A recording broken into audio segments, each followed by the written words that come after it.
Hello, maswerteng araw mga kalods. Ngayon pipitas tayo ng papaya dito sa aming bakuran dahil pwede nang pitasin yung papaya nyo kaysa maunahan pa tayo ng ibon. Ito, samahan nyo ako. Ito. Ito.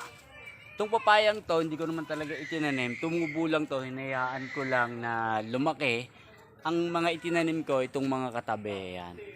Ayan yung mga itinanim ko. Pero itong papayang to talagang tumubo lang. Ayan, swerte talaga. Kaya ngayon, pipitasin na natin tong papayang to dahil medyo, ito pakikita ko sa inyo, medyo malaki na ang pagkadilaw niya sa baba.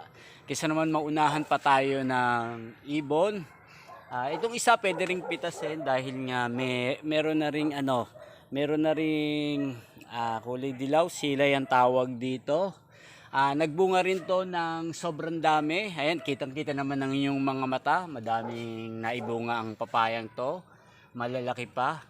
Ayan. Sa mga nagtatanong kung magkano ang kilo dito ng papaya, sa mga gantong klase ng papaya, ay pwede naming ibigay ng 40 pesos per kilo ang hinog. Pero pag hilaw siya, 25 na lang dahil nga mura dito sa lugar na to. At ito yung tanim naman namin. Ito, itinanim to, hindi to tumubo. Madami-dami din ang niya. Madami-dami din ang bunga niya. Ayan, ito pa. Ito. Ito naman bilugan. Ayan. Mura lang 'yan. Ngayon na. Ngayon na pipitasin na natin ito dahil nga malaki na yung bunga. Ayan. Ayan. Ganito lang ang pagpitas niyan. Ito, iniikot-ikot natin. Talaga siguro to tumitimbang ng mga nasa 2 kilo mahigit. Ayan, napitas na natin. Ayan, medyo malaki na yung pagkadilaw niya. Ayan, sa mga naghahanap ng papaya dyan, na murang-mura lang dito sa aming farm. Talagang farm. Ayan. Ito.